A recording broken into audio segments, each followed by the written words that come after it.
बिस्मिल्लाहिर्रहमानिर्रहीम। रब्ब इश्रह ली सदरी वयस्सिर ली अमरी वहलुल उक़दतम मिन लिसानी यफ़क़हू क़ौली। अस्सलामु अलैकुम रहमतुल्लाहि व बरकातुहू। आज का जो टॉपिक है, आप आँख से आंसू निकलने वाला टॉपिक है, दिल चूर हो जाने वाला टॉपिक है। आप अपनी एक हदीस से मैं शुरू करता हूँ। आयशा रज़ी अल्लाह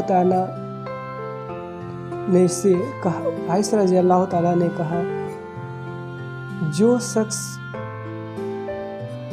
रात में भरपेट खाना खा के सोता है वो हम में से नहीं है। कई सहाबी कई दिनों भूखे रहकर रात में दिन में जिंदगी बसर किए। आपको पता है, अभी ऐसा सिचुएशन है 2020 में लॉकडाउन के वजह से, कोविड-19 के वजह से क्या सिचुएशन अभी इंडिया का होगा। हालांकि हम लोग पीछे जाएंगे, 2019 में जाएंगे, उनका रिपोर्ट सुनो आप तो आपका दिल एक रोना आएगा। आपको लगता है कि मैं कई सारे खाना वेस्ट कर रहा हूँ, कई सारे खाना पकवान अपना दस्तरखान में कई हजारों खाना खा रहा हूँ। ऐसा खाना आपको हजम भी नहीं होगा। आप ऐसे दास्तां इंडिया का हालत सुनिएगा तो वर्ल्ड का तो छोड़िए, इंडिया का आपको ये आश्चर्य होगा कि इंडिया एक संस्था है जो हैंगरी, जितना वर्ल्ड में हैंगरी पीपल है उसको एक काउंट करता है। ग्लोबल हैंगरी इंडेक्स उसका नाम है। वो पूरा रिपोर्ट देता है हर साल पूरा वर्ल्ड में। उसका रिपोर्ट 2019 का जो रिपोर्ट है, इंडिया का जो रिपोर्ट है, आप मेरे स्क्रीन में चलता हुआ रिकॉर्डिंग के साथ देखते जाइए। भूख से जंग नहीं जीत पा रहा है भारत। ये रिपोर्ट आप जो देख रहे हैं नवंबर 1, 2009 में ये अपडेट किया गया है, जो स्क्रीन में आप देख रहे हैं। भारतीय परिषद में एक साथ दो घटनाएं घटती हैं। एक तरफ भारतीय मूल के अभिजीत विनायक बनर्जी को स्टैनफोर्ड और माइकल केमर के साथ विश्व स्तर पर गरीबी से लड़ने में हमारी क्षमताओं को बेहतर बनाने के लिए ग्लोबल पुरस्कार मिला। वहीं दूसरी तरफ ग्लोबल हंगर इंडेक्स में भारत का कुल 117 देशों की सूची में 102 स्थान पर है। एक गर्व का विषय यह है तो दूसरा एक बड़ी चिंता का विषय है। ग्लोबल हंगर इंडेक्स में भारत की स्थिति दक्षिण एशिया देशों में अफगानिस्तान को छोड़कर सबसे खराब है। ब्रिक्स देशों की सूची में भी भारत का सबसे पिछड़ा देश है। 30.3 के स्कोर के साथ भारत इस पर ग्लोबल हंगर इंडेक्स में गंभीर स्थिति वाले देश की सूची में शामिल हुआ है। International food policy research institute के आंकड़ों के अनुसार वर्ष 2000 में भारत का ग्लोबल हंगर इंडेक्स स्कोर 40 हुआ करता था, जो 2010 से 2019 के बीच में लगातार घटता गया। अब हम आएंगे कि इस स्थिति में पड़ोसी देश क्या कह रहा है, हमको नहीं देखना है। मेरा इंडिया क्या कह रहा है उसको हम देखेंगे।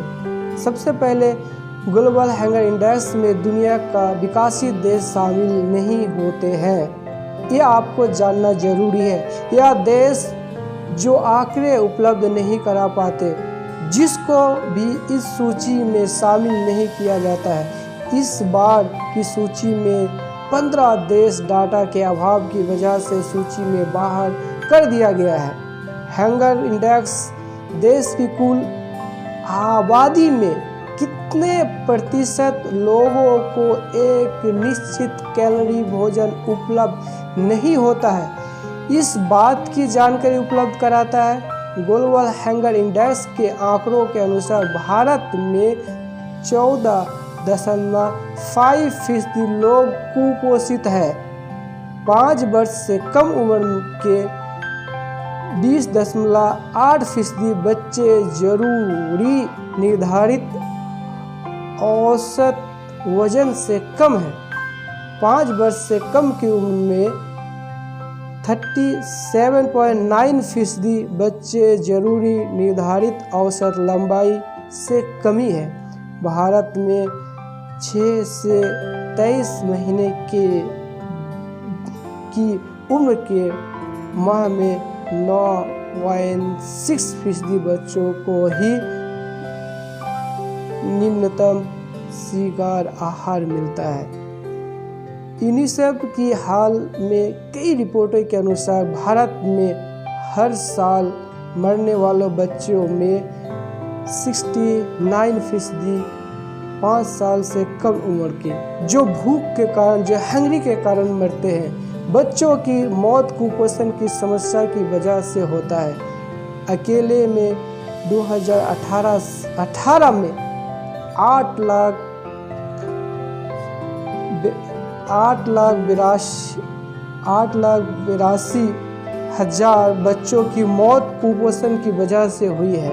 इस आंकड़ों के बीच प्रश्न उठता है कि दुनिया की शताब्दी सबसे बड़ी अर्थव्यवस्था और विश्व की एक तेजी से बढ़ती हुई अर्थव्यवस्था इतनी कमज़ोर क्यों है? वह अपने नागरिकों को भोजन की उपलब्धता नहीं करा पाते हैं तब खाना पहुंचा रहा है। मैं उस सरकार को सलूट करता हूं जो इस तरह से काम कर रहे हैं। मैं उन तमाम आदमी को जो NGO भी नहीं है, सरकार भी नहीं है, तभी लोगों को जाकर हेल्प कर रहे हैं, खाना खिला रहे हैं, उस तमाम आदमी को मैं सलूट करता हूँ। आदमी को खाना खिलाना कोई धर्म नहीं है, कोई जात नहीं है, कुछ मजहब नहीं है। मेरे देश को साथियों और नौजवानों, जागो। इस देश में क्या हो रहा है, क्या चीज़ हो रहा है, उस चीज़ों को गौर फिक्र करो। मेरे मदर टेरेसा का वाक्य याद आ गया। उसका एक वाक्य है, बहुत अच्छा कोटेशन है। If you can not feed 100 the feed at least 1। अगर आप 100 को 100 को नहीं खिला पा रहे हो, एक को तो खिलाओ। वो जो मदर टेरेसा ऐसा वोमेन है जो बच्चा से लेकर बूढ़े तक वो जानते हैं, उनका सेवाएं जानते हैं। उनका दिल में जाति भेद भाव कुछ नहीं थे। उनके बाद और एक महान शख्सियत गांधी जी को ले लो आप। गांधी जी को वर्ल्ड में जानते हैं, उन्हीं निस्वार्थ जिंदगी जी के गए हैं। उनको मैं सलाम करता हूँ। उसने एक बात बोला है जो दिल दहलाने वाली है। The world has the enough for everyone's need, but not for everyone's the great। आप सोच रहे हैं आप अपना जीवन का उद्देश्य गांधी जी जैसा करो, अपना फिक्र अपना बच्चे का गांधी जी जैसा अखलाक दो, ना कि इस देश को आप गॉड से जैसा बना रहे हो। आप इस देश को जातिवाद में इतना झकोड़ दिए हो, जो सिंपल आदमी जो जातिवाद से दूरों को भागता उसको भी डर लग रहा है। एक आम मुस्लिम एक आम हिंदू, एक आम क्रिश्चियन ये जातिवाद नहीं चाहता है, ये धर्मपंथी राजनीति नहीं चाहता है। जातिवाद में रोटी सेकने वालों, धर्म के नाम पे रोटी सेकने वालों या धर्म में जहर घोलने वालों आदमी को नहीं चाहता है। आपका ये प्रोपेगेंडा, आपका ये शैतानी दिमाग ज़्यादा दिन तक नहीं चलने वाला है। आपको क्या लग रहा है, कई NGOs हैं जो लगातार कई काम कर रहे हैं। आपकी ही तरह कोई इंजीनियर, कोई बिजनेसमैन, तो कोई एडवोकेट जो इस हैंग्री पीपल का, देश का सेवा करने के लिए अपने दिल से अपने NGO को चला रहा है, उसको कोई शक नहीं है। उसको कुछ आपकी तरह ही अच्छा लगता है घर में सो के रहना, दिन TV गुजरना, मोबाइल, फेसबुक और सब देखते रहो। उसको भी अपना घर में अपने बीवी बच्चे को टाइम देना उसको अच्छा लगता है, सबको अच्छा लगता है। बाकी अपना उस टाइम को कुर्बानी करते हुए दूसरों तक हेल्प कैसे पहुँचाए, दूसरों को कैसे अच्छा हो जाए, मेरा समाज, मेरा देश कैसे आगे बढ़ जाए, उस पर काम कर रहा है। आप उस तमाम NGO को, ऐसे कई NGOs हैं, अगर आप अपना एक रुपया कोई NGO को दे रहे हो तो आप सोच रहे हो कि आप अपना ज़िंदगी में अभी कभी सोचे हो। वो नौजवान भाई, आपसे मैं बोल रहा हूँ, आप 10 से 15 रुपये का सिगरेट जो है कई मिनटों में फूंक देते हो और अपने आप को हीरो समझते हो। थोड़ा सोचो। मुझे अफसोस लगता है उस नौजवान साथियों को, अफसोस लगता है उस नौजवान साथियों को, अफसोस कि 10 रुपया, 15 रुपया एक हंग्री पीपल। आपको पता है क्या कि दुनिया में इंसान भूख को बर्दाश्त कितना टाइम तक कर सकता है? 72 घंटा तक अपना भूख को बर्दाश्त कर सकता है। उसके बाद उसको आप स्लम्स में जाइए, आप कई ऐसे जगह में जाइए, आपको सुनकर हैरान होगा। ऐसा इंडिया में भी है और कई हजारों मुल्कों में भी है। आपको एक दास्तां सुनाता हूँ, ऐसा दास्तां जो आप कई TV में देखते हो है कि कचरा में गिरा हुआ रोटी को धोते हुए खा रहा है।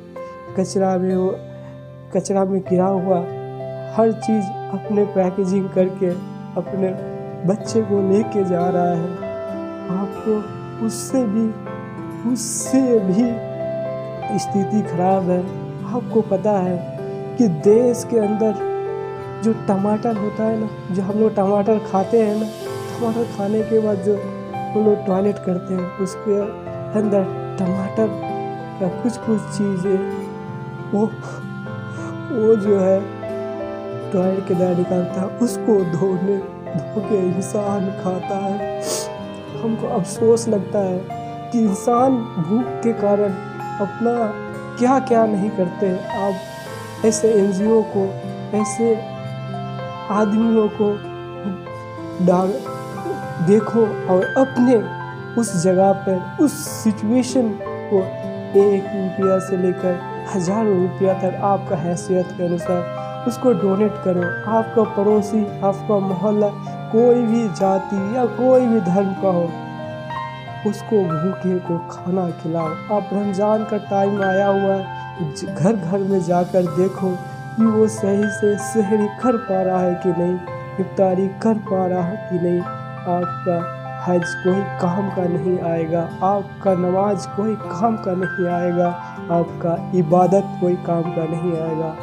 अगर इस तरह आपके पड़ोसी भूखा मर गया या भूखा इंतकाल कर गया, मैं इसी बात से, अगर आपको मेरा NGO इस तरह से कई हजारों काम करते हैं, अगर कुछ डोनेट करना है, नीचे डिस्क्रिप्शन में डिटेल है, आप 1 रुपया से लेकर आपका मर्जी के अनुसार डोनेट कर सकते हो, या तो कई NGO को डोनेट कर सकते हो। कोई भी नहीं है कि मेरे ही करो, आप कोई भी NGO को डोनेट करो जो अच्छा काम करता है। मैं इसी बात से मैं अपना विराम या समाप्त करना चाहता हूँ।